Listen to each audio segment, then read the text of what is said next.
नमस्कार। प्राइम समाचारमा स्वागत छ। म संगीता कटुवाल। म प्रनिशा लक्ष्मी अधिकारी। सुरु गरौं आजका प्रमुख समाचारबाट। प्रचण्डको प्रस्तावले गठबन्धनमा खैला बैला। ओलीलाई रिझाउन खोज्दा देउबा, माधव र उपेन्द्र रुष्ट भागभन्दा मिलाउन सकस। एमालेले 19 सिटमै उम्मेदवारी दिने। सर्वसाधारणको प्रदर्शनमा प्रहरीले फेरि चलायो गोली। सर्लाहीको बर्थवामा एक आन्दोलनकारीको मृत्यु। तनाव बढेपछि स्थानीय प्रशासनद्वारा कर्फ्यू आदेश जारी। एकैपटक भारत र चिनिया टोलीलाई बोलाएर नेपालले देखायो कूटनीतिक अपरिपक्वता। विदेश मन्त्री जयशंकर असन्तुष्ट। सम्झौताको कार्यान्वयनमा चुनौती।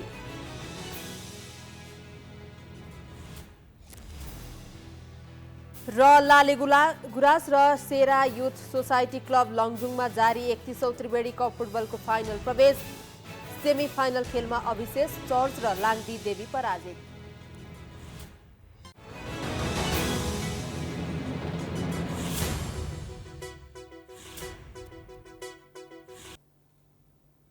प्राइम समाचार अब विस्तारमा।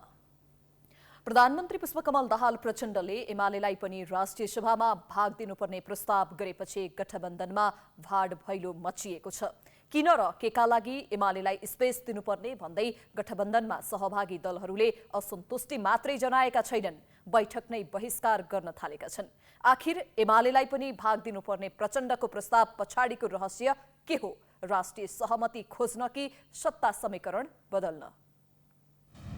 काले काले मिलेर खाउँ भाले भने जसरी भागबण्डाको राजनीति गर्दै आएको गठबन्धनभित्र अकस्मात भुइँचालो गएको छ। भागबण्डामा एमालेलाई सहभागी गराउनु पर्ने प्रधानमन्त्री पुष्पकमल दाहाल प्रचण्डको प्रस्तावले गठबन्धनमा सामेल दलहरू झस्किएका छन्। राष्ट्रिय सभाको रिक्त 20 सिट बाँडफाँडमा एमालेलाई सहभागी गराउनु पर्ने प्रस्तावले गठबन्धनभित्रै बाँड भैलो मच्चिएको छ। एमालेबाट फुटेर बनेको एकीकृत समाजवादी पार्टीका अध्यक्ष माधव नेपालले त बैठक नै बहिष्कार गरेका छन्। प्रचण्डको प्रस्तावमा कांग्रेस सभापति शेरबहादुर देउबा मौन बस्दा शेखर कोइरालाले भने असन्तुष्टि जनाएका छन्। जसपा अध्यक्ष उपेन्द्र यादव पनि खुसी देखिँदैनन्। फुट निम्त्याउने गरी प्रचण्डले प्रस्ताव गरेको भन्दै गठबन्धनमा सामेल दलका नेताहरू नै असन्तुष्टि पोखिरहेका छन्। एमाले पार्टीकै प्रतिनिधिहरू रहेको 9 सिट खाली छ। अब अरू पार्टीले प्राप्त गरेका सिटहरू त विभिन्न ढङ्गले आफ्नो आफ्नै हिसाबले ल जसको जे हो त्यो कायम गरौँ भन्दाखेरि पनि अब यो 9 सिटको बारेमा के गर्ने भन्ने खालको सरसल्लाह, हामी कसरी जान्छौँ भन्ने खालको सरसल्लाह भयो। सरसल्लाह टुङ्ग्या छैन। गठबन्धन भित्रै हंगामा मच्चिने गरी प्रचण्डले एमालेलाई राष्ट्रिय सभामा भाग दिने प्रस्ताव किन गरे? राजनीतिक विश्लेषकहरूका अनुसार यस पछाडि 3वटा कारण छन्। पहिलो कारण संक्रमणकालीन न्यायको विषय टुङ्ग्याउन, दोस्रो कारण कांग्रेस तर्साउन र तेस्रो कारण पूर्व राजासँगको डरले पुराना दल एकै ठाउँमा छौं भन्ने सन्देश दिन। माओवादी नेताहरूले संक्रमणकालीन न्याय अर्थात् टीआरसी विधेयकलाई टुङ्गोमा पुर्याउन प्रचण्डले एमालेलाई पनि सँगै लिएर जान खोजेको दाबी गरिरहेका छन्। तर राजनीतिक विश्लेषकहरू भने बाहिर देखाउन यसो भनिए पनि खासमा गठबन्धनका दलहरूलाई तर्साउन उनले यस्तो प्रस्ताव गरेको विश्लेषण गरिरहेका छन्। अन्तिम कार्यकाल भन्दै सत्ताको बागडोर सम्हालिरहेका प्रचण्ड एमालेलाई साथमा लिएर कांग्रेस तर्साउन खोजिरहेका छन्। नेपालको राजनीतिक घटनाक्रम सत्ता शक्तिको द्वन्द्व भनेको फ्रेजाइल छ क्या। कतिखेर के हुन्छ तपाईँलाई थाहा नै हुँदैन। त्यो स्थितिमा चाहिँ उनले एमालेका केपी ओलीसँग पनि सेपरेट वार्ता पनि गरेका छन्, 1-to-1 कुरा पनि भएका छन् र सम्भवतः केही लेनदेन गर्ने भोलिका दिनमा अप्ठ्यारो स्थितिमा चाहिँ एमालेबाट पनि केही सपोर्ट हुनसक्छ, साथ पाउन सकिने सम्भावना पनि सायद उनले बुझेका हुन्। माओवादी अध्यक्ष प्रचण्ड तिनै व्यक्ति हुन् जो कांग्रेससँग गठबन्धन गरेर चुनाव लडे, तर प्रधानमन्त्रीको कुर्सीका लागि कांग्रेसलाई नै लात हानेर एमालेको शरणमा पुगेका थिए। एमालेसँग मिलेर सरकार बनाएका उनले 2 महिनापछि रातारात सत्ता समीकरण बदलेर फेरि कांग्रेस सहितको गठबन्धन बनाउँदै सत्ताको बागडोर हाके। यसरी कुर्सी र सत्ता जोगाउनका लागि अनेकन खेलो फड्को गर्दै आएका प्रचण्डले राष्ट्रिय सभाको निर्वाचनमा पनि त्यही झल्को दिन खोजेको विश्लेषकहरूको टिप्पणी छ। एमालेलाई नजिक राखेर कांग्रेस तर्साउन खोजेको उनीहरूको बुझाइ छ।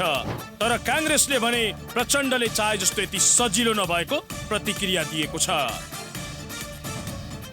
एमाले जुन ठाउँमा अहिले छ कर्नरमा भएको छ, केन्द्रीय के भन्छ संघीय सरकारबाट पनि हट्यो, साथै प्रदेशको सरकारबाट पनि हट्यो र सबै ठाउँबाट हट्दै हट्दै एउटा कर्नरमा छ। अब यो अवस्थामा उसले त यो गठबन्धनमा दरार आओस्, फुट आओस्, मैले अवसर पाऊँ भन्ने त उसको प्रयास त भइहाल्छ नि।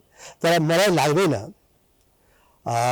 केपी ओलीजीकै शब्द हो भने उनको ढोक्सा भन्ने शब्द छ, उनको ढोक्सामा कुनै गठबन्धनका दलहरू पर्लान् भनेर मलाई लागिरहेछ। प्रचण्डले एमालेलाई साथै लिएर जानुपर्ने प्रस्तावले राष्ट्रिय सभाको निर्वाचनमा दलहरूबीच प्रतिस्पर्धा नै नहुने देखिएको छ। लोकतन्त्रले प्रतिस्पर्धाविहीन राजनीतिको कल्पना समेत गर्दैन। दलहरू लोकतन्त्रकै सिद्धान्त विपरीत किन जान खोजिरहेका छन्? राजनीतिक विश्लेषकहरूका अनुसार यस पछाडिको अर्को कारण भनेको पूर्व राजासँगको डर हो। नेकपा एमाले राष्ट्रिय सभाको निर्वाचनमा 19 सिटमै उम्मेदवारी दर्ता गराउने भएको छ। पार्टी कार्यालय च्यासलमा आज बसेको एमाले सचिवालय बैठकले राष्ट्रिय सभा निर्वाचनका लागि उम्मेदवारका बारेमा छलफल गर्दै पुस 23 गते 19 सिटमै उम्मेदवारी दर्ता गर्ने निर्णय गरेको हो। बैठकपछि एमाले महासचिव शंकर पोखरेलले प्रत्येक क्लस्टरमा 3 जनाको नाम मागिएकोमा सिफारिस भएर आएका नामहरूका बारेमा प्रारम्भिक छलफल भएको जानकारी दिए।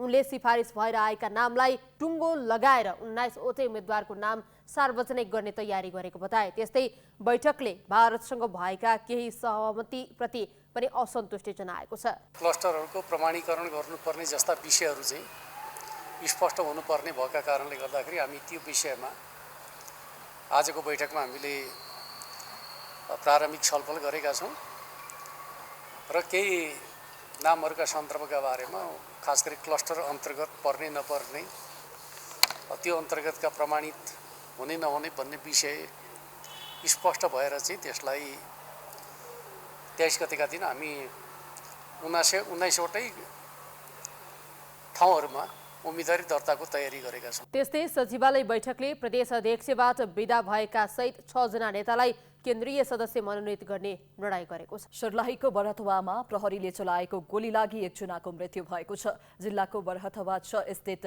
प्राथमिक स्वास्थ्य केन्द्र स्तरोन्नतिका लागि मध्य प्रदेश सरकारलाई हस्तान्तरण गर्ने नगर कार्यपालिकाको निर्णय कार्यान्वयन गर्न माग गर्दै नेपाली कांग्रेस सहितका दलले प्रदर्शन गरेका थिए। प्रदर्शनको क्रममा झडप हुँदा 1 जनाको मृत्यु भएको हो। झडपमा आधा दर्जन प्रहरी घाइते भएका छन्। आन्दोलनकारीले नगरपालिका कार्यालय तथा नगर प्रमुख कल्पना कुमारी कटुवालको घरमा ढुङ्गा मुढा गरेपछि प्रहरीले अश्रुशेल र हवाई फायर गरेको थियो। स्थिति तनावग्रस्त बनेपछि प्रहरीले गोली चलाएको हो। मृत्यु हुने बरहथवा नगरपालिका 6 का 30 वर्षीय जयशंकर शाह रहेका छन्। उनको झडपको क्रममा प्रहरीले चलाएको गोली लागेर मृत्यु भएको आन्दोलनकारीले दाबी गरेका छन्। तर प्रमुख जिल्ला अधिकारी कोमल प्रसाद धमलाले अहिलेसम्म मृत्युको कारण भने खुल्न नसकेको जनाएका छन्। एक आन्दोलनकारीको मृत्यु भएपछि स्थानीय प्रशासनले कर्फ्यू आदेश जारी गरेको छ। प्रमुख जिल्ला अधिकारी कोमल प्रसाद धमलाले एक सूचना जारी गर्दै कर्फ्यू लगाएको बताएका छन्। उनका अनुसार बेलुका 5:30 बजेदेखि भोलि बिहान 8 बजेसम्म कर्फ्यू आदेश जारी गरिएको हो। बरहथवाको नगर कार्यपालिका बैठकले केही समय अघि वडा नम्बर 6 मा रहेको प्राथमिक स्वास्थ्य केन्द्र स्तरोन्नति गरी 50 बेडको बनाउन प्रदेश सरकारलाई हस्तान्तरण गर्ने निर्णय गरेको थियो। उक्त निर्णयबारे छलफलका लागि नगरमा शुक्रबार सर्वदलीय बैठक बोलाइएको थियो। कांग्रेस सहितका दलले नगर कार्यपालिकाको निर्णय कार्यान्वयन गर्न माग गर्दै प्रदर्शन गरेपछि स्थिति तनावग्रस्त बनेको हो। भारतीय विदेश मन्त्री एस जयशंकर 2 दिने नेपाल भ्रमण सकाएर स्वदेश फर्किएका छन्। राष्ट्रिय सभा निर्वाचनको पूर्व सन्ध्या र सरकार धर्मरायको चर्चा चलिरहेको बेलामा भारतीय विदेश मन्त्रीको भ्रमणले राष्ट्रिय राजनीतिमा तरङ्ग समेत पैदा गरेको छ। यद्यपि जयशंकर वर्तमान सरकार र गठबन्धनकै निरन्तरताको पक्षमा देखिएका छन्। नेपाल भारत परराष्ट्र मन्त्री स्तरीय संयुक्त आयोगको 7औं बैठकमा सहभागी हुन नेपाल आएका भारतीय विदेश मन्त्री एस जयशंकर स्वदेश फर्किएका छन्। भारतीय विदेश मन्त्री जयशंकरको 2 दिने नेपाल भ्रमण ऊर्जा, परराष्ट्र सम्बन्ध लगायतका विषयमा ऐतिहासिक बनेको छ। नेपालमा राष्ट्रपति, प्रधानमन्त्रीदेखि प्रमुख राजनैतिक दलका शीर्ष नेताहरूसँग उच्च स्तरीय भेटघाट गरेका जयशंकरको नेपाल भ्रमणलाई संयुक्त आयोगको बैठक मात्रै हो भन्न सकिने अवस्था छैन। नेपालको आन्तरिक राजनीति र सत्ता समीकरणको विषयमा दक्षिणी छिमेकी देश भारतको प्रभाव पर्दै आएको छ। राष्ट्रिय सभा निर्वाचनको पूर्व सन्ध्यामा भारतीय विदेश मन्त्रीको नेपाल भ्रमणले राष्ट्रिय राजनीतिमा समेत तरङ्ग पैदा गरेको छ। नेपाली राजनीतिमा समस्या देखिएको बेलामा नेपालका शीर्ष नेताहरू पटक पटक भारतकै शरणमा पुग्ने गरेको तीतो यथार्थलाई केलाउँदै जयशंकरको यो भ्रमण पनि सत्ता राजनीतिबाट मुक्त नरहेको विश्लेषण भइरहेको छ। राष्ट्रिय सभा निर्वाचनको रापले सत्तारूढ गठबन्धन नै फुट्ने चर्चा र बहस चलिरहेका बेलामा भारतीय विदेश मन्त्रीको राजनीतिक भेटघाटलाई चासोका साथ हेरिएको छ। आम रूपमा हेर्दा विद्युत व्यापार सम्झौता हुनु, ऊर्जा क्षेत्रमा केही राम्रो हुन आँटिरहेछ भन्ने देखिनु, दुई देशको सम्बन्धलाई सुदृढ गर्न केही महत्त्वपूर्ण भूमिकाहरू निर्वाह गरेको देखिनु राम्रो कुरा हो। यसका परिणामहरू हेर्न बाँकी नै छन्। हाम्रो पार्टीसँग पनि विदेश मन्त्री जयशंकरले भेट्ने चाहना राख्नुभयो, हामीले पनि उहाँलाई भेट्यौँ। हामीसँग बडो सौहार्दपूर्ण कुराकानी गर्नुभएको छ र हाम्रो पार्टीका अध्यक्षलाई विविध विषयमा छलफल गर्नका निम्ति उहाँले आमन्त्रण पनि गर्नुभएको छ। दक्षिण एसियाकै सफल कूटनीतिज्ञका रूपमा चिनिएका यस जयशंकर भारतीय प्रधानमन्त्री नरेन्द्र मोदीका खास पात्र हुन्। नरेन्द्र मोदीकै आशीर्वादले उनी भारतको विदेश मन्त्री बनेका हुन्। भारतीय विदेश मन्त्रीको रूपमा पहिलो पटक नेपालको भ्रमणमा आएका जयशंकरको राजनीति भेटघाटले नै उनको लक्ष्यलाई प्रष्ट देखाइदिएको छ। उनले नयाँ दलहरूका नेतालाई बेवास्ता गर्दै सत्ता गठबन्धनभित्रका साना दलहरूलाई पनि भेट्नु आफैमा अर्थपूर्ण छ। प्रतिपक्षीको रूपमा रहेको एमाले अध्यक्ष केपी शर्मा ओलीलाई जेनतेन भेटेका उनले आफ्नो सम्पूर्ण समय सत्ता गठबन्धनभित्रै खर्चिएका छन्। यसले उनी वर्तमान गठबन्धनलाई निरन्तरता दिनुपर्ने पक्षमा रहेको प्रष्ट भएको विज्ञहरू बताउँछन्।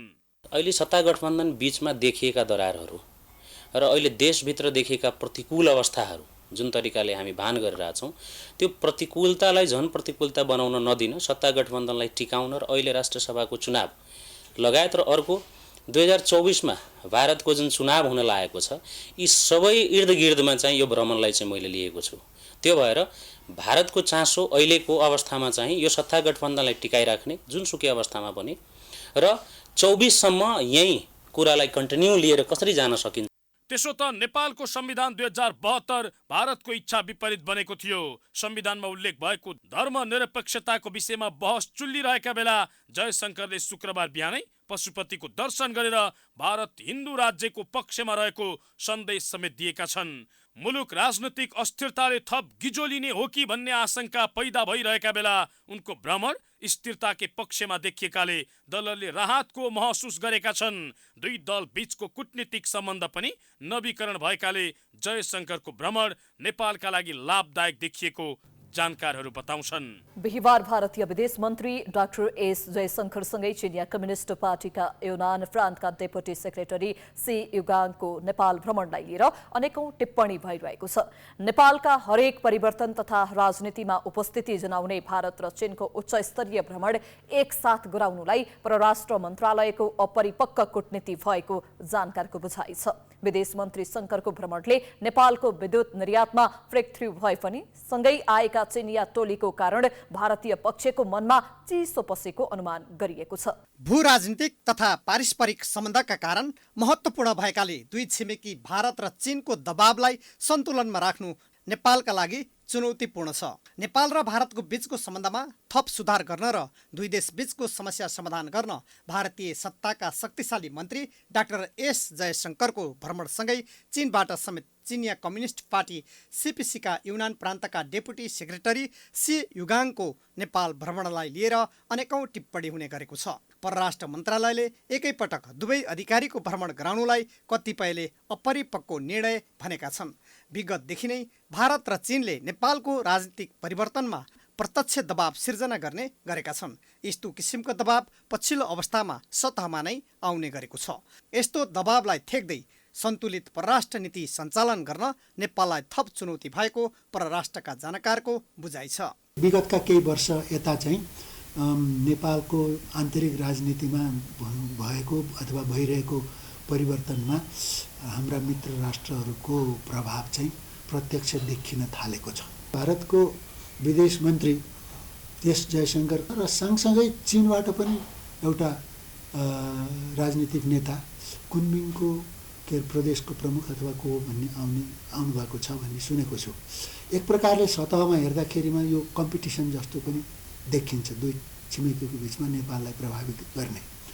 नेपालको लागि चाहिँ यही नै चुनौतीको विषय हो। आफू आएकै दिन चिनिया प्रतिनिधि मण्डल पनि नेपाल आएको खबर पाएका भारतीय विदेश मन्त्री जयशङ्करले प्रधानमन्त्री प्रचण्ड तथा काङ्ग्रेस सभापति देउवा लगायत मधेसवादी दलका प्रमुख नेतासँग आफ्नो भ्रमणसँगै चिनिया प्रतिनिधि मण्डललाई पनि बोलाउनु भएको रहेछ नि भनेर ठट्यौली पारामा रोष प्रकट गरेका थिए। दक्षिण एसियाका वरिष्ठ कूटनीतिज्ञ शङ्कर तिनै व्यक्ति हुन् जो 2072 सालमा मधेसवादी दलको असहमति बिना नै संविधान सभाले संविधान जारी गर्न खोज्दा सबैको भावनालाई समेटेर मात्र संविधान जारी गर्न भन्दै 1-2 दिन रोक्न आग्रह गरेका थिए। त्यति बेला भारतीय प्रधानमन्त्री मोदीका विशेष दूत भएर आएका तत्कालीन विदेश सचिव रहेका शङ्करको प्रस्ताव संविधान सभाले अस्वीकार गर्दै संविधान जारी गरेपछि लगत्तै नेपालमा भारतले नाकाबन्दी लगाएको थियो। अहिले पनि उनीसँगै चिनिया पक्षको भ्रमण भएपछि आशंकाको दृष्टिकोणले हेर्नेहरू पनि छन्।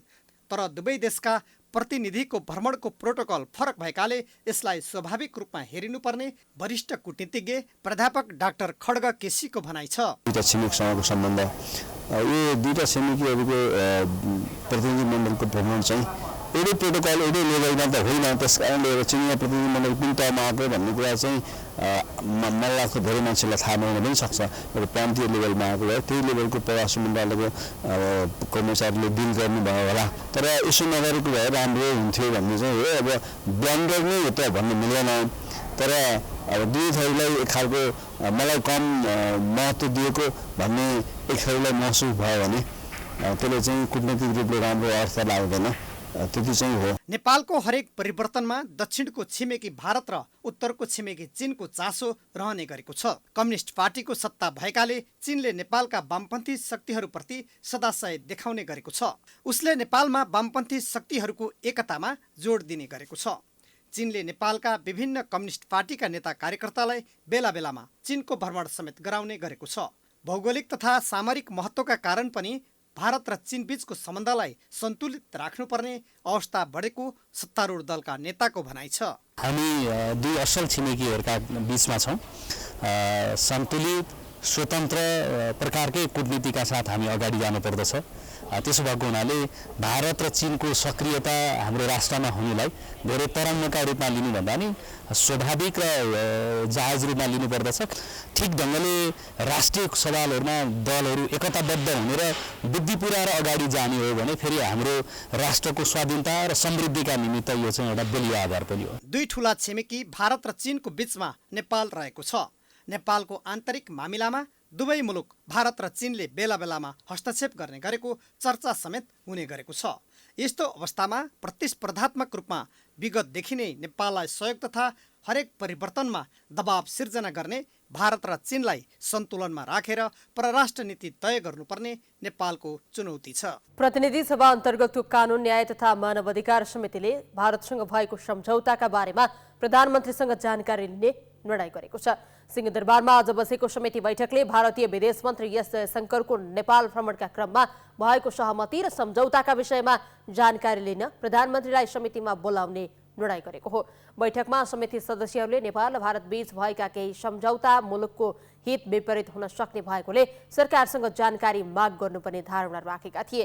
सांसदहरूको मागपछि समिति सभापति विमला सुवेदीले सम्झौताका विषय समितिको पनि क्षेत्राधिकार भएकोले यस विषयमा प्रधानमन्त्रीलाई समितिमा बोलाएर जानकारी लिने निर्णय गरेको बताइन्। अहिलेको अन्तर्राष्ट्रिय सन्धि सम्झौता जो अहिलेको तत्कालको मान्यज्यूहरूले गम्भीरतापूर्वक उठाउनु भएको छ र त्यो क्षेत्र हाम्रो पनि परेको हुनाले यो विषयमा सम्बन्धित मन्त्रालय र प्रधानमन्त्रीज्यूको पनि यहाँले माग गर्नुभएको छ। त्यस कारणले यो कुरा चाहिँ उहाँलाई हामीले चाहिँ बोलाउने अर्को आगामी बैठकमा बोलाउने कुराको चाहिँ म बोलाउने कुरा गर्न चाहन्छु यहाँहरूको बिचमा। बैठकमा समिति सदस्य महेश बर्तौलाले नेपाल र भारतका बीच भएको सम्झौतामाथि विभिन्न कोणबाट टीका टिप्पणी भइरहेको बताए। उनले समानान्तर सरकारको अभ्यास गर्ने गरी भारतलाई अधिकार दिएको भन्ने कुरा पनि आएकोले सम्झौताका बारेमा प्रधानमन्त्रीले जानकारी दिनुपर्ने बताए। विषयगत समिति बैठक बसिरहेको अवस्थामा म मान्य सभापति महोदय म आग्रह गर्न चाहन्छु भएका सम्झौताहरू के हुन्, के त्यस्तो सम्झौता भयो जसका कारणले गर्दा नेपालको सार्वभौम सत्ता स्वाधीनता माथि आघात पुगिरहेको छ। यस्तो टिप्पणी यसरी भइरहेको अवस्था किन बनिरहेको छ? के साँच्चै नेपाल सरकारको तर्फबाट राष्ट्रहित विरुद्धका यस्ता सम्झौताहरू भएकै हुन्? यसको बारेमा नेपाल सरकारको तर्फबाट प्रश्न पारिनुपर्छ। अन्य समिति सदस्यहरूले पनि भारतसँग भएको सहमतिका बारेमा सरकारले समितिमा आएर प्रश्न पार्नुपर्ने धारणा राखेका थिए। प्राइम समाचार जारी छ, हामी विश्रामपछि आउँछौँ।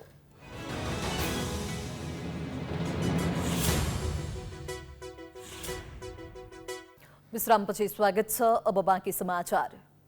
प्रधानमन्त्री पुष्पकमल दाहाललाई अदालतको अवहेलना मुद्दामा सर्वोच्चले सफाई दिएको छ। 7 वर्ष पुरानो एक अभिव्यक्तिका कारण अवहेलनाको आरोप खेपेका दाहाललाई सर्वोच्च अदालतको संयुक्त इजलासले सफाई दिएको हो। न्यायाधीशहरू ईश्वर प्रसाद खतिवडा र कुमार रेग्मीको इजलासले अवहेलना सम्बन्धी उजुरीमा माग दावी नपुग्ने भनी निर्णय सुनाएको हो।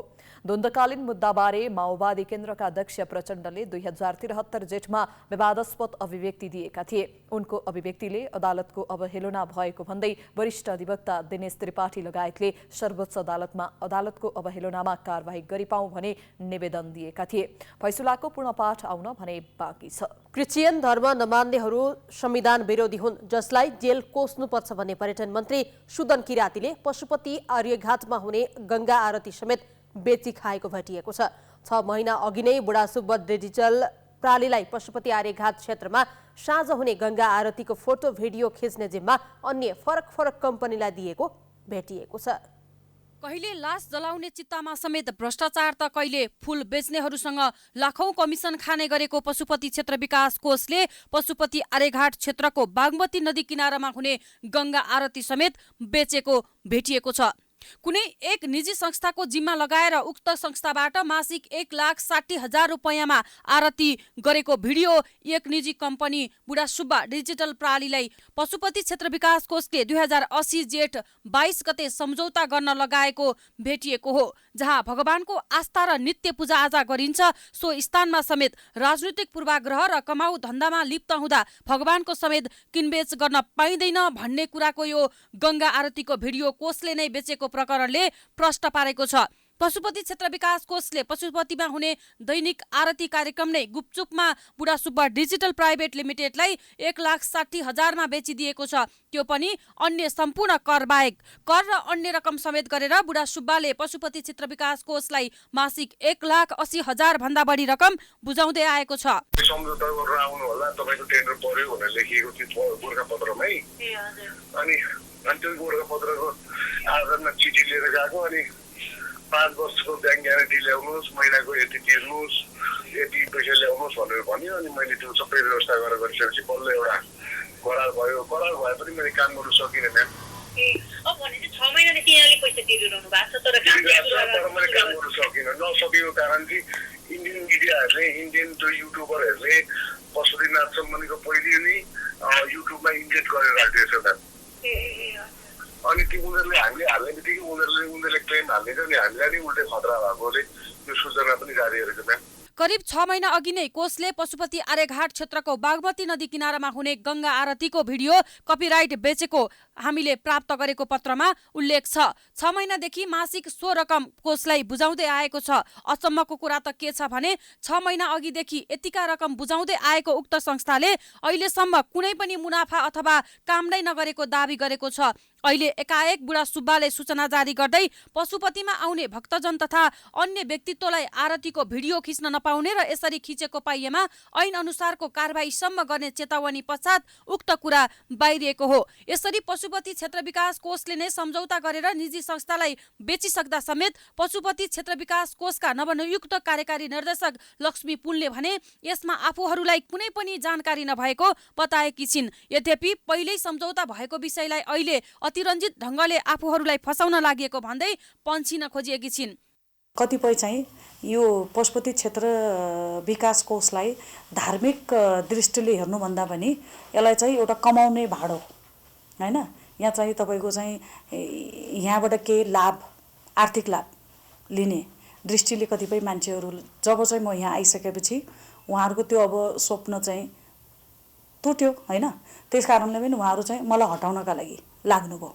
एउटा यहाँ आर्थिक एकदमै चलखेल हुने ठाउँ रहेछ। यस अगाडि पशुपति आर्यघाट क्षेत्रको बागमती नदी किनारामा हुने गंगा आरती बागमती आरती समितिले गर्दै आएको थियो। वर्षौं पहिलाबाट उक्त समिति मार्फत हुँदै आएको आरती अहिले पशुपति क्षेत्र विकास कोषले तेस्रो व्यक्तिलाई दिन नपाइने पशुपति क्षेत्र विकास कोषकै पूर्व सदस्य सचिव नरोत्तम वैद्य बताउँछन्। यति अतिरञ्जित ढङ्गले पशुपतिलाई दोहन गर्न खोजिएको हो भने थप विवाद बढ्न सक्ने उनको भनाइ छ।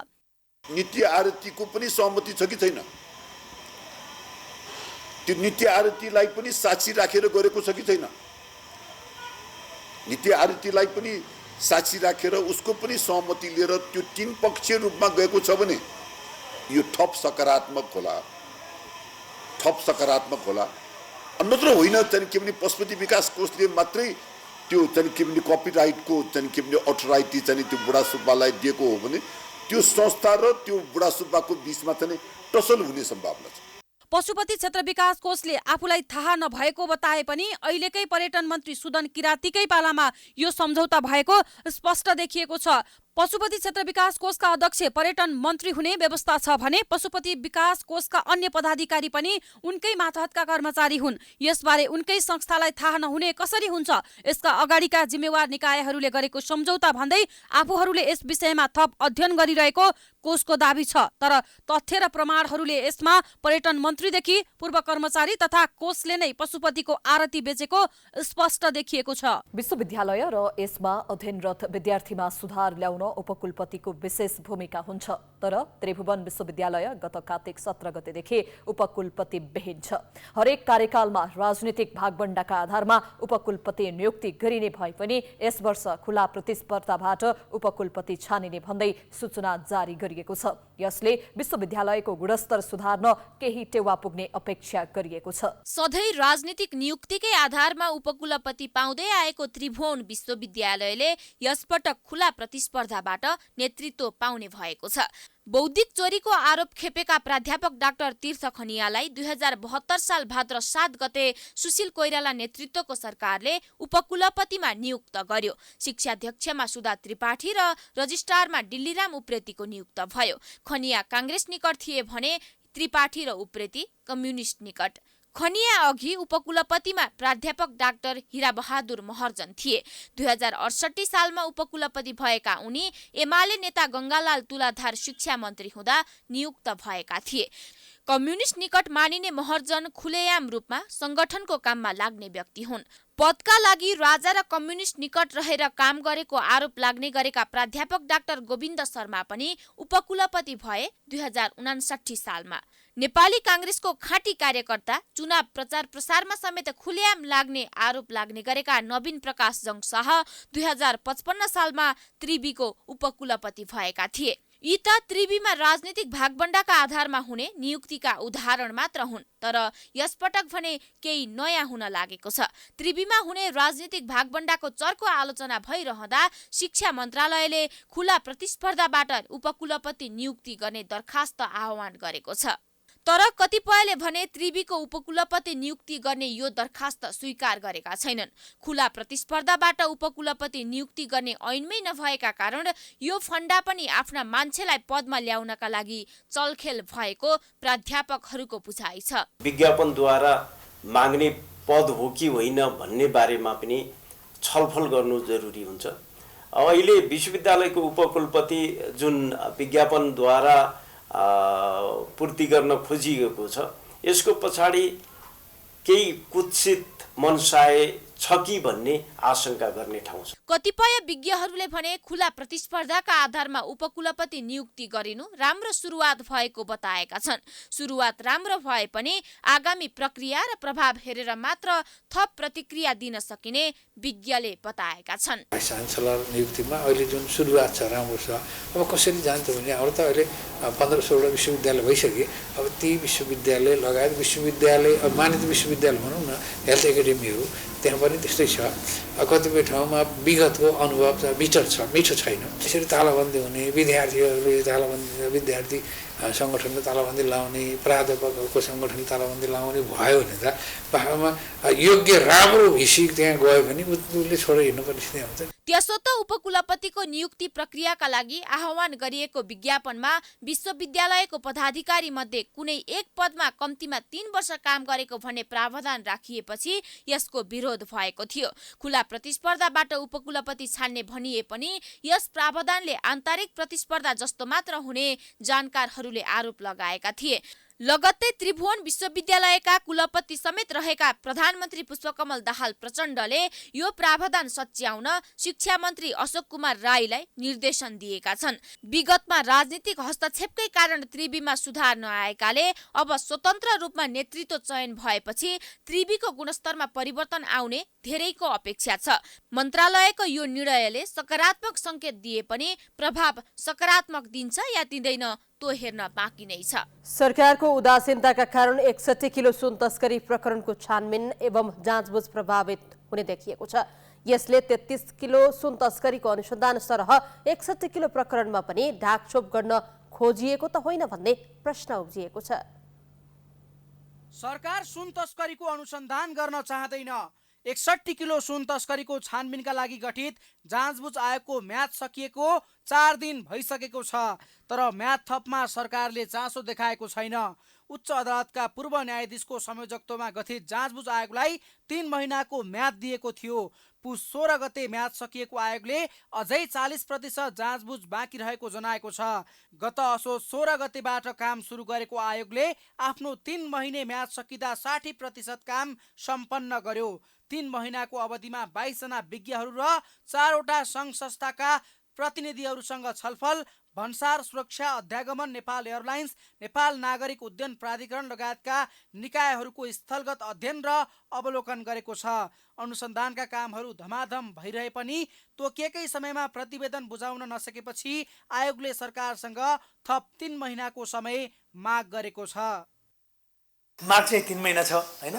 सरकारले म्याद थप गरिसकेपछि जुन स्थिति छ, जति काम गर्न सक्यो, मैले अघि भने 60% हामीले काम सक्यौँ मोटामोटी हिसाब गर्दा, 40 बाँकी छ। त्यसपछि प्रतिवेदन लेख्नलाई केही समय आवश्यक पर्छ हैन। त्यो हिसाबमा अब मानव समय कम भएको कारणले थप काम गर्न पाइएन भने यो कारणले थप काम गर्न पाइएन भन्नुपर्ने स्थिति हुन सक्ला।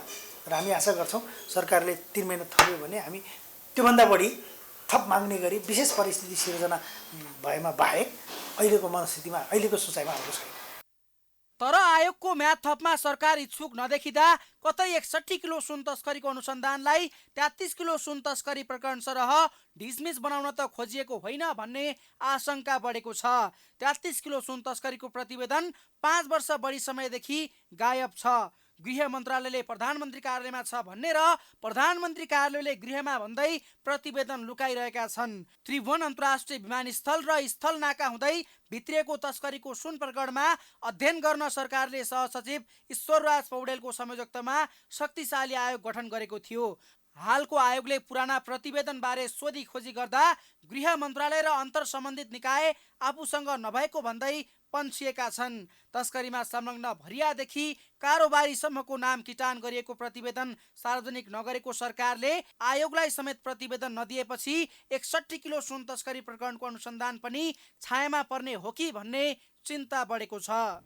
कांग्रेसको बाद्री संगठन नेपाल विद्यार्थी संघले प्रधानमन्त्रीको राजीनामा माग गर्दै काठमाडौँमा प्रदर्शन गरेको छ। सरकार कान्दै काण्डमा फसेको र भ्रष्टाचारीलाई संरक्षण गरेको भन्दै नेवी संघले प्रधानमन्त्रीको राजीनामा माग गर्नुका साथै शुक्रबार सिंहदरबारदेखि बालुवाटारसम्म मार्च पास गरेको हो। उनीहरूले प्रचण्ड नेतृत्वको वर्तमान सरकारले राज्य आतंक फैलाएको आरोप लगाएका छन्। उनीहरूले बालकुमारी घटनामा सरकारकै कारण 2 युवाहरूको मृत्यु भएको भन्दै सरकार विरुद्ध नाराबाजी गरे गरेका थिए। प्रदर्शनमा सहभागीहरूले युवालाई छातीमा गोली होइन रोजगार दे, काण्डै काण्डाको नाइके र भ्रष्टाचारीलाई संरक्षण गर्ने प्रचण्ड सरकार राजीनामा दे लेखिएका ब्यानर प्रदर्शन गरेका थिए। प्राइम समाचार जारी छ, हामी विश्रामपछि आउँछौं।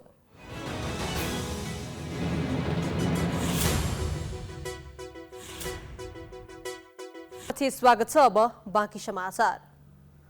स्वास्थ्य मन्त्री मोहन बहादुर बस्नेतले स्वास्थ्य मन्त्रालयको बजेट कटौती गरिएकोले स्वास्थ्य क्षेत्रमा धेरै काम गर्न नसकिएको गुनासो गरेका छन्। आज विराटनगरमा नेपालको जनसाङ्ख्यिक तथा स्वास्थ्य सर्वेक्षण सार्वजनिक गर्दै मन्त्री बस्नेतले उपलब्ध स्रोत साधनका बावजुद पनि स्वास्थ्य क्षेत्रको सुधारका काम गरिरहेको बताएका छन्। उनले स्थानीय तहहरूले 10% मात्र बजेट स्वास्थ्य क्षेत्रका लागि छुट्याएकोमा जनतालाई स्वास्थ्य सेवा दिन सहज हुने बताए।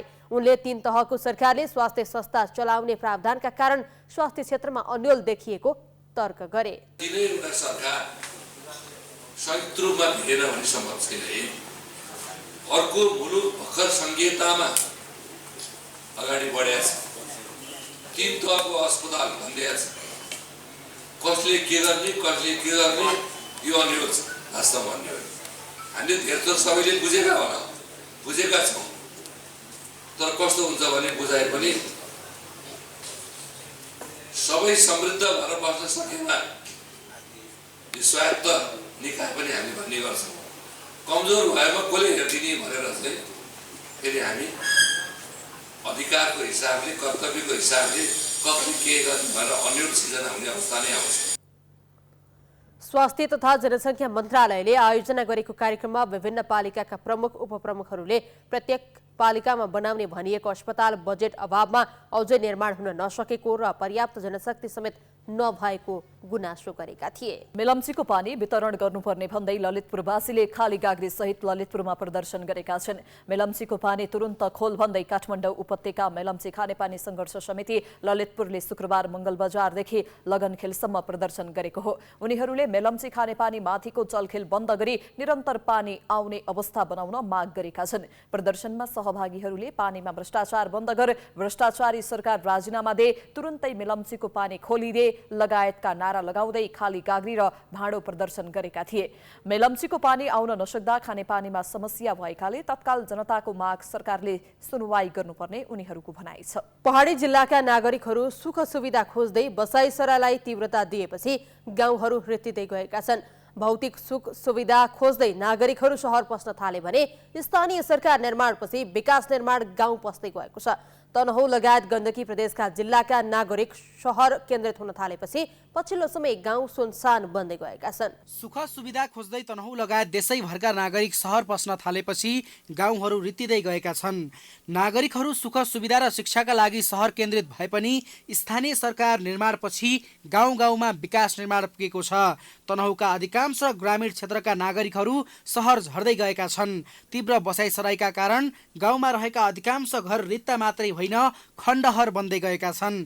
गाउँमा विकास निर्माण पुगे पनि गाउँमा मानिस रित्तिँदै जानेको अवस्था कहाली लाग्दो छ। पहिले बनेका ठूला ठूला घर अहिले कोही झाडीले पुरिएका छन् भने केही भत्किएका छन्। एकातिर उमेर छदाका महिला र पुरुष दुवै विदेशिने क्रम बढ्दै जानु र अर्कोतिर सुविधा खोज्दै सहर पस्दा अधिकांश गाउँ युवाविहीन भएका छन्। गाउँमा फाटफुट देखिनेको अवस्था पनि बुढाबुढी केटाकेटी मात्रै छन्। तनहुँको विकट मानिने म्याग्दे गाउँपालिकाको उमाचोक, बहपुर, थानसिंह, वर्स्याङ लगायतका गाउँमा अहिले बत्ती, पानी, मोटर बाटोको सुविधा पुगेको छ, तर पनि सुविधा उपभोग गर्ने मानिस छैनन्। गाउँमा खानेपानीको लागि घण्टौँ टाढा जानुपर्ने भए पनि अहिले एक घर एक धारो अवधारणा अन्तर्गत घर घरमा खानेपानीको धारा छ। त्यस्तै पृथ्वी राजमार्गको जामुनेबाट आधा घण्टामा हिँडेर उकालो बाटोमा पुग्न सकिने गाउँका मानिसहरू समेत राजमार्ग आसपास तथा बजार झर्दा गाउँ नै रित्तिएको स्थानीयको दुखेसो छ। पहिला लगभग यो 30-40 वर्ष अगाडि यहाँ चाहिँ ठुलै बस्ती थियो हजुर। तपाईँको यहाँ खानेपानीको असुविधा लगायत यहाँ चाहिँ बाटोको असुविधाको कारणले गर्दाखेरि अधिकांश मानिसहरूको बसाइसराई तल झरेको हो। 2050 सालतिर 56 घर रहेको एक गाउँमा 2058 सालसम्ममा बसाइसराईका कारण 23 घर मात्रै बाँकी भए। ती घरका मानिसहरू पनि कोही वैदेशिक रोजगारीको सिलसिलामा विदेश जाने र घरको परिवार छोराछोरी पढाउन तथा सुविधा खोज्दै सहर जाँदा गाउँ नै रित्तिएको छ। अब आस्ते आस्ते पानीको सुविधाको व्यवस्थापन भयो भने अब सायद यसो बुढाबुढी परिवार चाहिँ गाउँतिरै आउने विचार सम्भावना पनि विचार पनि छ सर। गुणस्तरीय शिक्षा, स्वास्थ्य र भौतिक सुविधाको खोजीमा बढी जसो शहरी क्षेत्रमा बसाइसराई तीव्र छ। उता गाउँमा खेतीयोग्य जमिन प्रशस्त भए पनि खेती गर्ने मान्छे समेत नहुँदा अन्न उत्पादनमा समेत ह्रास आउँदै गएको छ। पर्याप्त पानीको सुविधा भए पनि तरकारी खेती गर्ने कृषक समेत नहुँदा तरकारी उत्पादनदेखि बाख्रा गाई भैँसी पाल्ने मान्छे नहुँदा मासु तथा दुध समेत बाहिरबाट खरिद गर्नुपर्ने अवस्था छ। त्यस्तै गाउँमा उत्पादन हुँदै आएको फलफुल समेतको व्यवस्थापन हुन नसक्दा आम्दानी समेत हराउँदै गएको छ। सबै अब भनिहाल्ने त्यो बासा मात्रै बस्न जाने हामी। अब सबै खेतीपाती यता सुन्तला धेरै त हाम्रो यो त अहिले सुन्तलाको सबैको सुन्तला छ। पानी आयो भने फेरि एउटा घर बनाएर यही फर्किने विचार पनि छ हामीहरूको। स्थानीय जनप्रतिनिधिले गाउँ गाउँमा विकास निर्माणका लागि थुप्रै योजनाहरू बनाउँदै गएको र क्रमशः विकासले गति लिँदै गरेको बताएका छन्। गाउँमै सबै सुविधा हुँदै गए पनि सहर केन्द्रित बसाइसराईले गाउँमा हुने उत्पादनमा प्रभाव पार्ने चिन्ता बढेको छ। गहिरोपट्टि चाहिँ हाम्रो राष्ट्रपति कोषबाट चाहिँ 1 करोडको भएको छ भने यहाँ चाहिँ 20 लाखको चाहिँ अहिले हामी यो वडा र गाउँपालिकाको एउटा भौतिक वातावरण समन्वयबाट हाम्रो यो बाट चाहिँ एउटा 20 लाखको बजेट हालिएको छ। अहिले काम गर्ने वातावरण गरिएको छ र आउने दिनमा अझै यसलाई चाहिँ उच्च स्तर राख्दै चाहिँ अझै बजेट हालेर चाहिँ यो गाउँलाई खानपानी व्यवस्था गर्ने भन्ने हाम्रो लक्ष्य छ। सुख सुविधा खोज्दै सहर केन्द्रित तीव्र बसाइसराई नियन्त्रणमा तीनै तहका सरकारले समयमा चासो दिन जरुरी छ। सरकारले कृषि क्षेत्रमा कृषकको पहुँच बढाउन विभिन्न अनुदानमुखी योजना बनाई कार्यान्वयन गर्न आवश्यक देखिन्छ। प्राइम टेलिभिजनका लागि तनहुँबाट विकास खनालको रिपोर्ट। अब आर्थिक समाचार।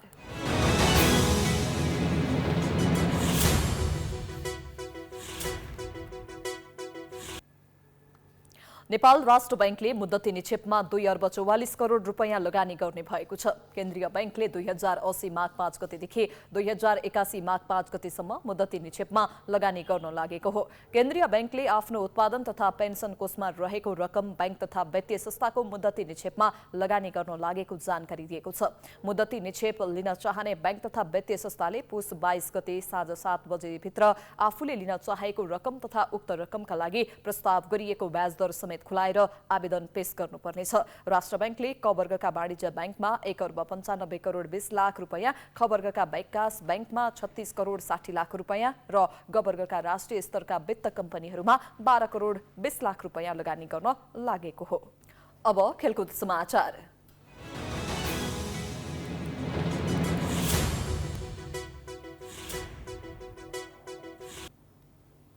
नेपाल क्रिकेट संघले आईसीसी अन्डर 19 विश्वकप खेल्न जाने नेपाली अन्डर 19 राष्ट्रिय क्रिकेट टिमलाई बिदाई गरेको छ।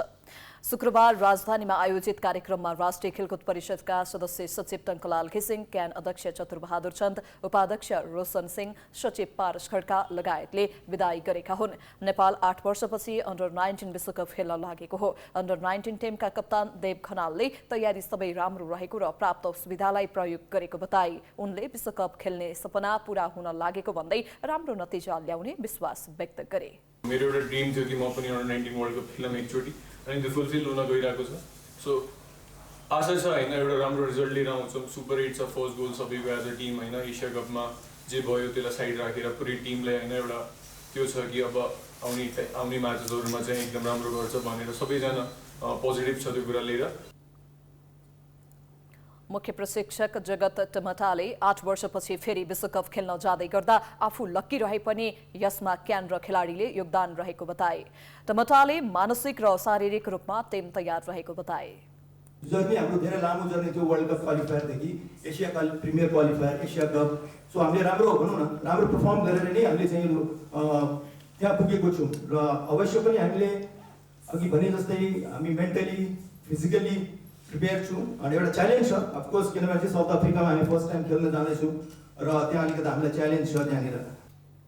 क्यान अध्यक्ष चतुरबहादुर चन्दले 8 वर्षपछि अन्डर-19 विश्वकप खेल्न लागेको भन्दै टिमलाई उच्च प्रदर्शन गर्न शुभकामना दिए।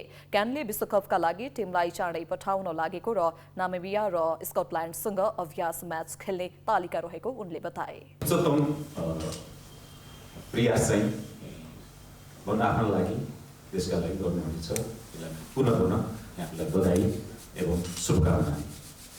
र साउथ अफ्रिकामा भइराखेको छ र क्यानले बिफोर 1 विक चाहिँ 2टा प्र्याक्टिस म्याच नामिबिया र स्कटल्यान्डसँग चाहिँ त्यो सेड्युल गरेको छ। फेरि वार्म म्याच चाहिँ आइसिसीले सेड्युल गरेको छ। नेपाली टिम आज शुक्रबार नै दक्षिण अफ्रिका प्रस्थान गर्दैछ। अन्डर-19 विश्वकपमा नेपाल कठिन समूहमा रहेको समूह डीमा नेपाल सहित पाकिस्तान, न्युजिल्यान्ड र अफगानिस्तान छन्।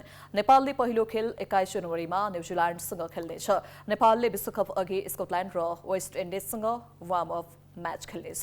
हामी प्राइम समाचारको अन्त्यमा आइपुगेका छौं। जाँदा जाँदै मुख्य समाचार पुनः एकपटक।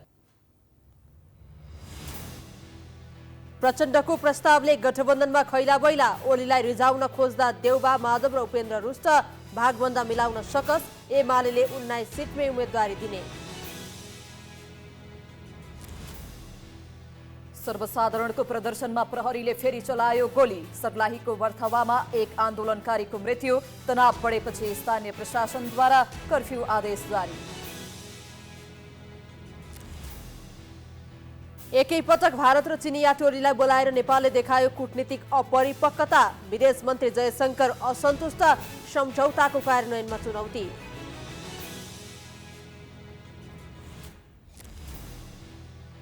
र लालीगुराँस र सेरा युथ सोसाइटी क्लब लङजुङमा जारी 31औं त्रिवेणी कप फुटबलको फाइनल प्रवेश, सेमी फाइनल खेलमा अभिषेक चर्च र लाङदी देवी पराजित। प्राइम समाचार अहिलेलाई सकियो। यसपछिको प्रस्तुति जनता जान्न चाहन्छन् ऋषि धमलाको साथमा। हेर्दै गर्नुहोला प्राइम एचडी। नमस्कार।